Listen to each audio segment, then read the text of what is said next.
ഇരിക്കും രുദ്ര. അക്കാര്യത്തിൽ സംശയമേ വേണ്ട. നോക്കു രുദ്ര, നോക്ക്. ആ നാഗകന്യകയുടെ മരണം കണ്ണിറയെ കാണ. സന്തോഷിക്കുന്നേ.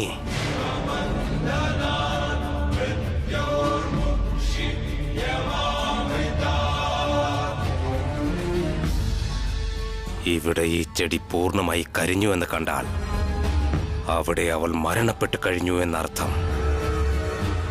ആ നോക്ക.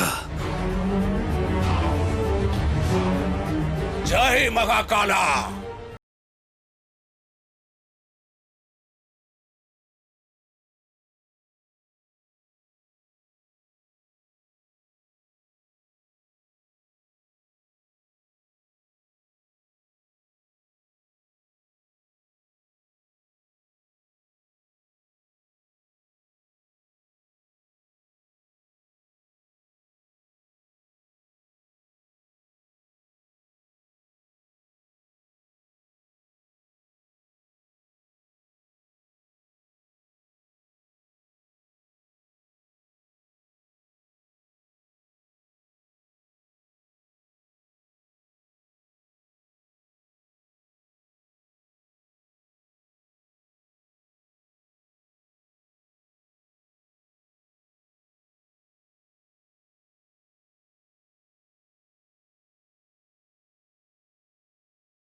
കണ്ടില്ലേ സ്വാമി, അവൾ എങ്ങനെയാ വെപ്രാളപ്പെടുന്നതെന്ന്.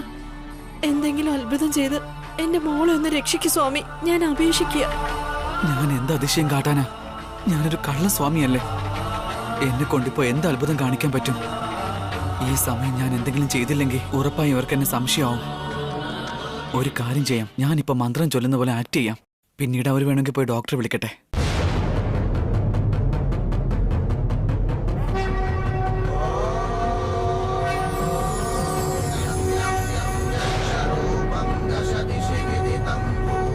സ്വാമിജി എന്താ ആലോചിക്കുന്നത്? എന്തെങ്കിലും പറയൂ. ഞങ്ങളുടെ അനന്യ രക്ഷപ്പെടില്ലേ? പറയൂ സ്വാമിജി. എല്ലാം മഹാദേവന്റെ കയ്യിലാ. എന്നെ കൊണ്ടാവുന്ന പോലെ ഞാൻ ചെയ്യാം. നമുക്ക് നോക്കാം മഹാദേവൻ ഈ കുട്ടിയെ രക്ഷിക്കോ അതോ ഇല്ലയോ എന്ന്. ആ, നിങ്ങളെല്ലാവരും ഒന്ന് പുറത്തു നിൽക്കാമോ? എന്താ ഞങ്ങൾ പുറത്തു പോണോന്നോ? നിങ്ങൾ ചെയ്യുന്ന കർമ്മം ഞങ്ങൾ കാണാൻ പാടില്ലേ? ചെറിയച്ച, അദ്ദേഹത്തിന്റെ കർമ്മം കാണുന്നതല്ല പ്രധാനം, അനന്യ രക്ഷപ്പെടുന്നതാണ്. വരൂ, നമുക്ക് പുറത്തിറങ്ങി നിൽക്കാം. വരൂ.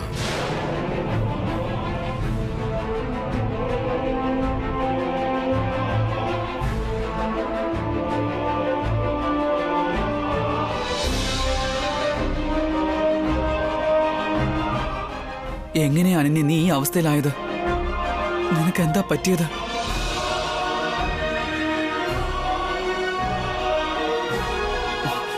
ഒരു വിധവ അനന്യ ഞാൻ നിന്നെ അന്വേഷിച്ച് കണ്ടുപിടിച്ചത്. എന്നാ നിന്നെ കാണുമ്പോൾ സന്തോഷിക്കേണ്ട ഞാൻ ഈ അവസ്ഥ കണ്ടിപ്പോ വിഷമിക്കുകയാണല്ലോ. ഡോക്ടറെ കൊണ്ട് ചെയ്യാൻ പറ്റാത്ത കാര്യം ഞാൻ എങ്ങനെയാ ചെയ്യുക? പുറത്ത് നിൽക്കുന്നവർക്ക് എന്നിലെ വിശ്വാസം അർപ്പിച്ചിരിക്കുക. എനിക്ക് എന്ത് ചെയ്യാനാവും?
നിഗമസാരം പാടി വന്നു നീ.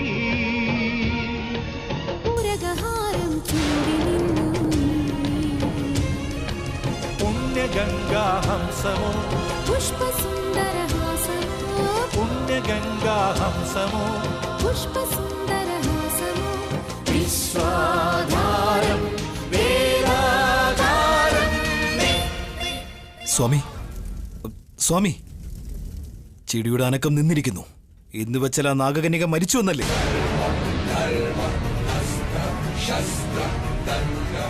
ഇല്ല രുദ്ര, അവൾ മരിച്ചിട്ടില്ല. അവൾ മരിച്ചിരുന്നെങ്കിൽ കരിയാതിരുന്ന ഇലകളും കരിഞ്ഞു പോയനെ രുദ്ര. അങ്ങ് എന്തൊക്കെയാണ് പറയുന്നത് സ്വാമി? എന്ന് വെച്ചാൽ ആ നാഗകന്യക മരിച്ചില്ലെന്നാണോ? ഇത്തവണയും അവൾ നമ്മളുടെ കയ്യിൽ നിന്ന് രക്ഷപ്പെട്ടു അല്ലേ? അതാണ് എനിക്ക് മനസ്സിലാകാത്തത് രുദ്ര. എന്റെ ദിവ്യദൃഷ്ടി കൊണ്ട് നോക്കാമെന്ന് കരുതിയാൽ അതും ഇപ്പോൾ സാധ്യമല്ല. എന്തെങ്കിലും ചെയ്യൂ സ്വാമി, അവളെ എങ്ങനെയെങ്കിലും ഇല്ലാതാക്ക്. എന്ത് ചെയ്യാനാണ്? ജയ് മഹാകാല.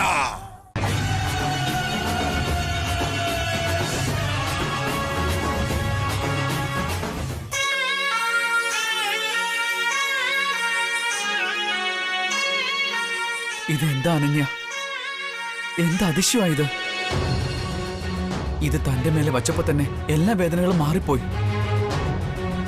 ഇത് എന്ത് മായയാണെന്ന് എനിക്ക് മനസ്സിലാക്കാൻ പറ്റുന്നില്ല. ഇത് ശരിക്കും വർക്കൗട്ടായെന്ന് തോന്നുന്നു.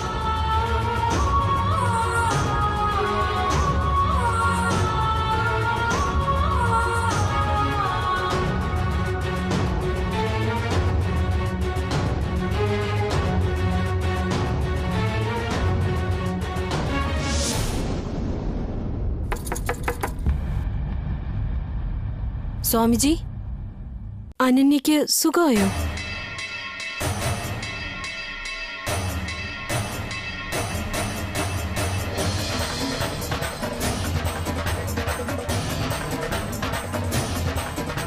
ഇനി ഒന്നുകൊണ്ടും പേടിക്കേണ്ട കാര്യമില്ല.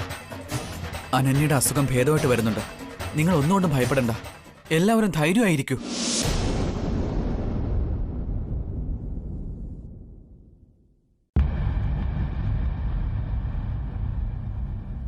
ഏട്ടാ, അനന്യയ്ക്കിപ്പോ കുഴപ്പമില്ല. ഈ സ്വാമിജി നമ്മുടെ അനന്യെ രക്ഷപ്പെടുത്തി.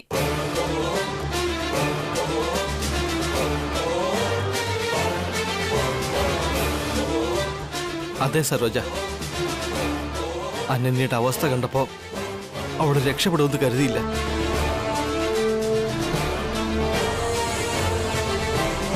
പക്ഷെ സ്വാമിജി, അങ്ങയോട് എങ്ങനെ നന്ദി പറഞ്ഞു തീർക്കണമെന്ന് എനിക്ക് അറിയില്ല. ശരിക്കും അങ്ങ് ഒരു യോഗി തന്നെയാ.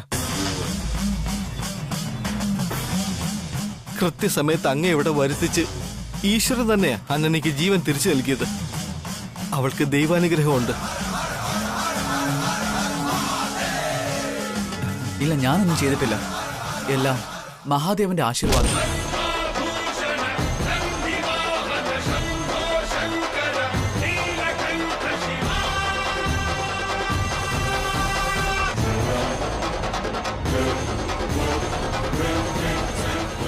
ഈ സ്വാമിജി ദൈവത്തെ പോലെ അല്ല വന്നത്, സാത്താനെ പോലെ.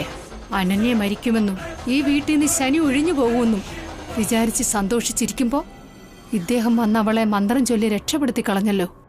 ആ നാശത്തിന് ജീവൻ കൊടുക്കുകയും ചെയ്തു.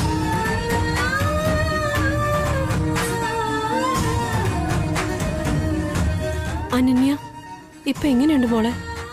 വയറുവേദന കുറഞ്ഞോ? ക്ഷീണമൊക്കെ മാറിയോ മോളെ?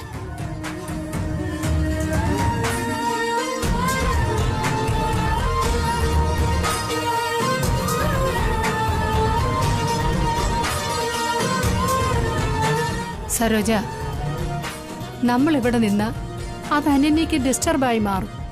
നമുക്കെല്ലാവർക്കും പുറത്തേക്ക് പോവാം. അവളെ റെസ്റ്റ് എടുക്കട്ടെ. എത്ര നന്നായിട്ട് സംസാരിക്കുന്നു രാജി. മനസ്സില് അനന്യ മരിക്കണമെന്നാണെങ്കിലും ഇവരുടെയൊക്കെ മുന്നില് ഭയങ്കര സ്നേഹമുണ്ടെന്ന് അഭിനയിക്കുക. അഭിനയത്തിൽ നീ ഗ്രേറ്റ് തന്നെയാ.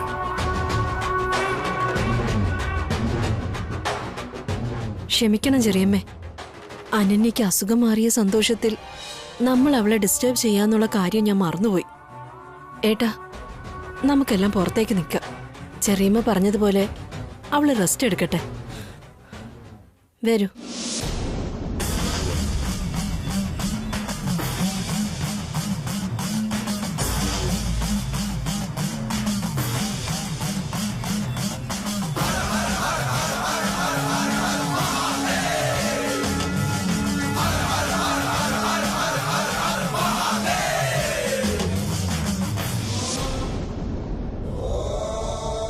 താൻ എവിടെയാണെന്ന് ഞാൻ അന്വേഷിക്കുകയായിരുന്നു.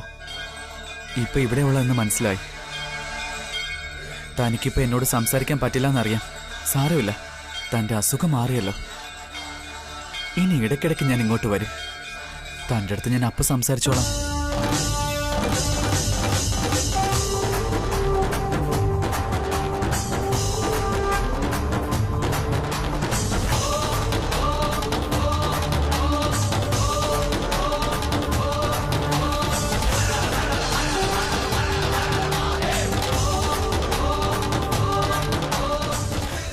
സ്വാമി, എന്താ സ്വാമി ഇത്? ഈ ചെടി പഴയതുപോലെ ആയല്ലോ. അങ്ങ് പറഞ്ഞത് ഈ ചെടി പൂർണ്ണമായും കരിയുമ്പോൾ ആ നാഗകന്യക മരിക്കുന്നല്ലേ? നോക്ക്, ഈ ചെടി വീണ്ടും പഴയതുപോലെ ആയിരിക്കുന്നു. അതിന്റെ അർത്ഥം നാഗകന്യക മരിച്ചില്ല എന്നാണോ?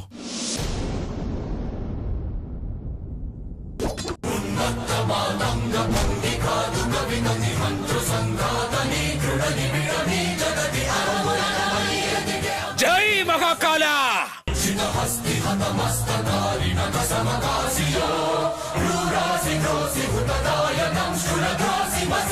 പറയൂ സ്വാമി, ആ നാഗകന്യക വീണ്ടും അങ്ങയുടെ മന്ത്രശക്തിയിൽ നിന്ന് രക്ഷപ്പെട്ടു അല്ലേ?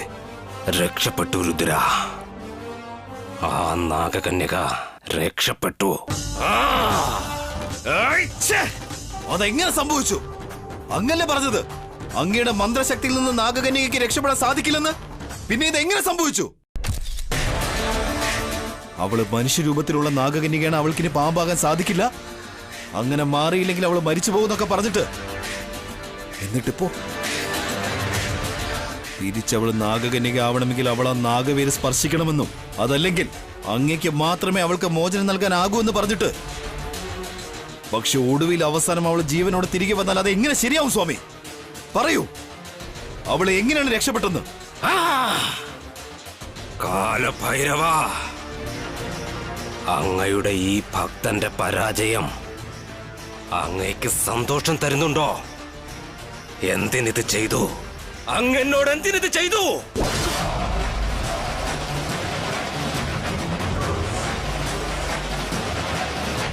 നാഗവേര് കൊണ്ടുവന്ന് എന്നെ സ്പർശിച്ച് സുഖപ്പെടുത്തിയ ആ പുണ്യാത്മാവ് ആരാണ്? എനിക്ക് അദ്ദേഹത്തിന്റെ മുഖം ഓർമ്മ വരുന്നില്ലല്ലോ. ഇന്ന് അദ്ദേഹം വന്നില്ലായിരുന്നെങ്കിൽ ഞാൻ ഇന്ന് മരണപ്പെട്ടു പോകുമായിരുന്നു. അദ്ദേഹം മഹാദേവന്റെ പ്രതിരൂപമാണ്. മഹാദേവൻ തന്നെയാണ് അദ്ദേഹത്തിന്റെ രൂപത്തിൽ വന്നത്.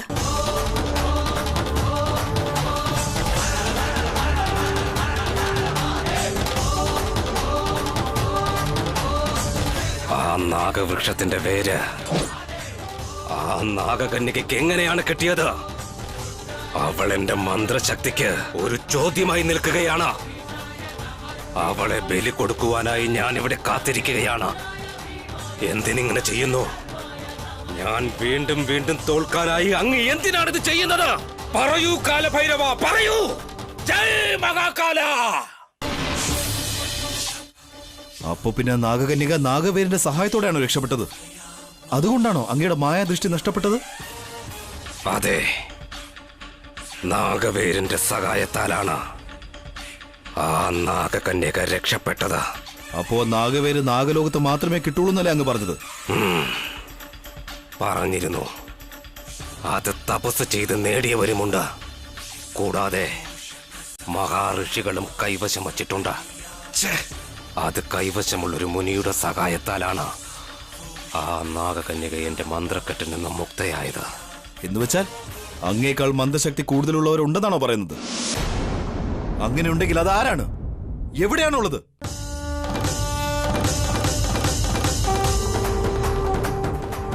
നമ്മുടെ അടുത്തെവിടെയോ ഉണ്ട്. എന്റെ ദൃഷ്ടിയിൽ പെടാത്ത രീതിയിൽ ആരോ അവളെ സംരക്ഷിക്കുന്നുണ്ട്. അതുകൊണ്ട് തൽക്കാലം നമുക്ക് കണ്ടുപിടിക്കാൻ നിർവാഹമില്ല രുദ്ര. എന്ന് വച്ച് ഞാൻ കണ്ടുപിടിക്കാതെ വെറുതെ ഇരിക്കുമെന്ന് കരുതരുത് രുദ്ര. കണ്ടുപിടിച്ചിരിക്കും. അതാരൊക്കെയാണെന്ന് കണ്ടുപിടിച്ച് ആ നാഗകന്യകയോടൊപ്പം അവരെയും ഞാൻ നശിപ്പിക്കും, സർവനാശം വരുത്തും. ജയ് മഹാകാല.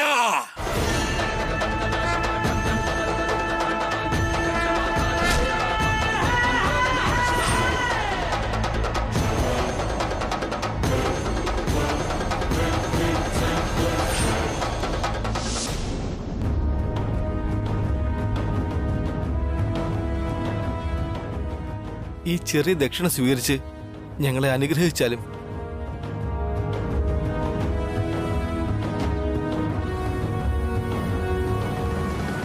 എന്റെ മഹാദേവ, എന്താ ഇത്? എന്നെക്കാളും മുതിർന്ന ആൾക്കാരാ ഇവര്. എന്നിട്ട് എന്റെ കാലിൽ തൊട്ട് അനുഗ്രഹം വാങ്ങിക്കാൻ പോവാണോ? എനിക്കാണെങ്കിൽ വേണ്ടാന്നും പറയാൻ കഴിയില്ല.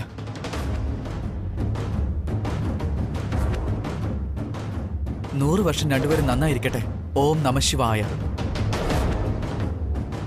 രാജി, ഈ സ്വാമി എന്താ ഇങ്ങനെയൊക്കെ ആശീർവദിക്കുന്നേ? നമ്മളവളെ പെട്ടെന്ന് മുകളിലേക്ക് അയക്കാൻ നോക്കുമ്പോ ഇയാള് 100 വർഷം ജീവിക്കട്ടെ എന്ന് പറയുന്നു. അവര് പറയട്ടെ, വിട്ടേക്ക്. അയാള് പറഞ്ഞ ഉടനെ ആയുസ് എന്താ കൂടാൻ പോകുന്നു. എന്നാ ശരി, ഞാൻ ഇറങ്ങാണ്. നിങ്ങൾക്ക് നല്ലത് വരട്ടെ.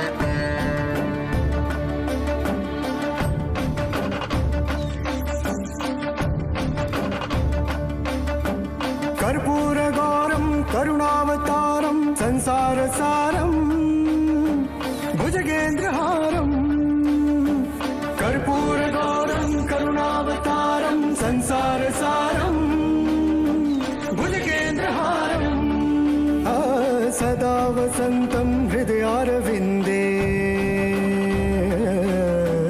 सदा वसन्तं हृदयारविन्दे भवं भवानी सहितं नमामि भवं भवानी सहितं नमामि.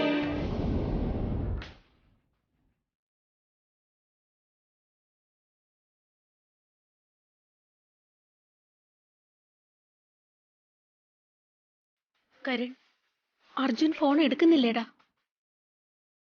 അതെ അമ്മ, ഫോൺ റിങ് ചെയ്യുന്നുണ്ട്, പക്ഷെ അവൻ കോൾ എടുക്കുന്നില്ല. അവനിതെന്ത് പറ്റി? എന്താ ഫോൺ എടുക്കാത്തെ? വന്ന് അവന്റെ രീതി ഒന്നും ശരിയല്ല. പണ്ടൊക്കെ പകല് മാത്രമായിരുന്നു, ഇപ്പൊ രാത്രിയിൽ പോലും വീട്ടിൽ വരാറില്ല. അവനെ ഇങ്ങനെ വിട്ടാ നമ്മുടെ കയ്യിൽ അവൻ നിൽക്കില്ല. വന്ന് അവൻ കുറച്ച് അധികമാവുന്നുണ്ട്. ഈ വീട്ടിൽ അവനോടൊന്നും ചോദിക്കാൻ ആരുമില്ലെന്നാണോ? ഇഞ്ഞു വരട്ടെ, വച്ചിട്ടുണ്ട് ഞാൻ. അമ്മ ഇങ്ങനെ ദേഷ്യപ്പെടണ്ട. ഇതിനു മുമ്പ് ഒരിക്കലും അർജുൻ ഇങ്ങനെ ഫോൺ എടുക്കാതെ ഇരുന്നിട്ടേ ഇല്ല. ഇനി വല്ല പ്രശ്നത്തിലും ആണോ എന്തോ, അതായിരിക്കും അവൻ ചിലപ്പോ ഫോൺ എടുക്കാത്തത്. ഹേമ, നീ നിന്റെ മോനെ സപ്പോർട്ട് ചെയ്യുന്നതൊന്ന് നിർത്ത്. 25 വയസ്സിനകത്ത് അവന്റെ കല്യാണം നടക്കണം, ഇല്ലെങ്കിൽ അവന്റെ ജീവന് തന്നെ ആപത്ത. അതുമാത്രമല്ല, ഈ വീട്ടിലെ ശാപദോഷവും ഇതുവരെ മാറിയിട്ടില്ല. എപ്പോ എന്തുണ്ടാകുമെന്ന് എനിക്ക് പേടിയാവുന്നു. ആരും എന്താ എന്നെ മനസ്സിലാക്കാത്തത്? അങ്ങനെയല്ല അമ്മേ, പക്ഷെ അർജുൻ അവൻ എന്തെങ്കിലും സംഭവിക്കുമെന്ന് പേടിയാ എനിക്ക്. കരണിനെ പോലെ അർജുന് ദൈവത്തോട് ഭയമോ ഭക്തിയോ വിശ്വാസമോ അല്പം പോലും ഇല്ല.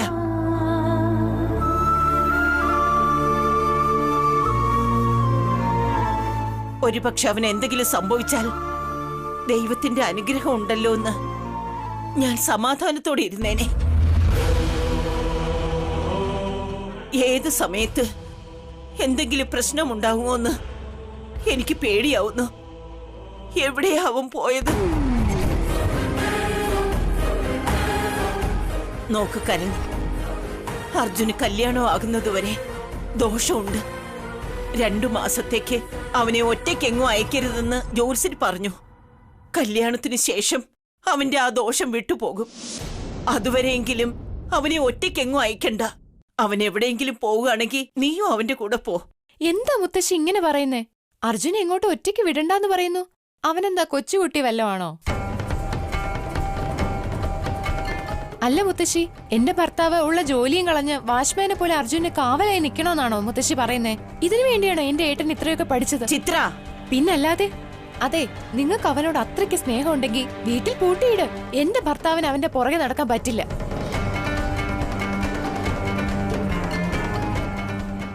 കൊള്ളാവല്ലോടാ, നിന്റെ ഭാര്യ നന്നായി സംസാരിക്കുന്നുണ്ട്.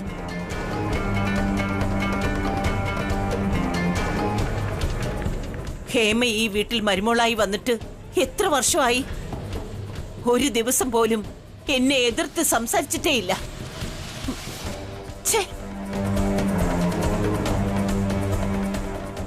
എടി ചിത്ര, മുത്തശ്ശിയോട് എങ്ങനെ സംസാരിക്കണമെന്ന് നിനക്കറിയില്ലേ? ഇത്രയും പ്രായമുള്ള ആളല്ലേ, അവരോട് എങ്ങനെ സംസാരിക്കണമെന്നുള്ള കോമൺ സെൻസ് ഇല്ലേ നിനക്ക്? അതെ, ഞാൻ അതിനിവിടെ തെറ്റായിട്ടൊന്നും പറഞ്ഞില്ലല്ലോ. അല്ല, അർജുൻ ഏട്ടന്റെ സ്വന്തം അനിയനല്ലേ? അവനാണ് ഏട്ടനെ നന്നായി നോക്കേണ്ടത്. അതുമാത്രമല്ല, നിങ്ങൾ അവന്റെ ജ്യേഷ്ഠനല്ലേ? നിങ്ങൾ അവനെ നോക്കണമെന്ന് പറഞ്ഞാൽ നിങ്ങളുടെ ഭാര്യയായ എനിക്ക് വിഷമമുള്ള കാര്യം അത്. പ്ലീസ് ചിത്ര, ഇനിയൊരു അക്ഷരം നീ മിണ്ടിക്കഴിഞ്ഞാ ഞാൻ വെറുതെ ഇരിക്കില്ല. നീ ഈ വീട്ടിലെ മരുമകളാ, മുതലാളിയല്ല. ഇവിടെ മുത്തശ്ശി എന്താണോ പറയുന്നത് അതേ നടക്കൂ. ഇനി നീ മുത്തശ്ശി സംസാരിക്കുമ്പോൾ ഇടയ്ക്കറി സംസാരിച്ചാലും അതല്ല എതിർത്ത് സംസാരിച്ചാലും ഞാൻ വെറുതെ ഇരിക്കില്ല. പറഞ്ഞില്ലെന്ന് വേണ്ട. സാരമില്ല, വിട്ടേക്ക്. നീ എന്തിനാ ഇത്രയ്ക്ക് ദേഷ്യപ്പെടുന്നേ? ചിത്ര ചെറിയ കുട്ടിയല്ലേ, അവൾ അറിയാതെ എന്തെങ്കിലും പറഞ്ഞതിന് നീ എന്തിനാ എങ്ങനെ ദേഷ്യപ്പെടുന്നേ? അത് വിട്ടേക്ക്. അതങ്ങനെയല്ല അമ്മേ, ഇവള് മിണ്ടാതിരിക്കാനല്ലേ പറഞ്ഞത്. ഇനി ഒന്നും പറയണ്ട. ചിത്ര, അകത്തു പോ മോളെ. അതല്ല അമ്മേ, ഞാൻ പറഞ്ഞതിൽ എന്തെങ്കിലും തെറ്റുണ്ടോ? എന്റെ ഭർത്താവിന്റെ കാര്യത്തിൽ ഇടപെടാൻ പാടില്ലെന്നാണോ? ചിത്ര, നീ നിന്റെ ഭർത്താവിനെ കുറിച്ച് മാത്രമാണ് ചിന്തിക്കുന്നത്. പക്ഷെ അമ്മയാണെങ്കിൽ വീട്ടിലുള്ള എല്ലാവരെയും കുറിച്ച് ചിന്തിക്കുന്നു. നീ ചെറിയ കുട്ടിയല്ലേ, നിനക്കൊന്നും അറിയാത്തോണ്ടാ. പോകെ പോകെ എല്ലാം മനസ്സിലാവും. ചെല്ല്, ചെല്ലാൻ.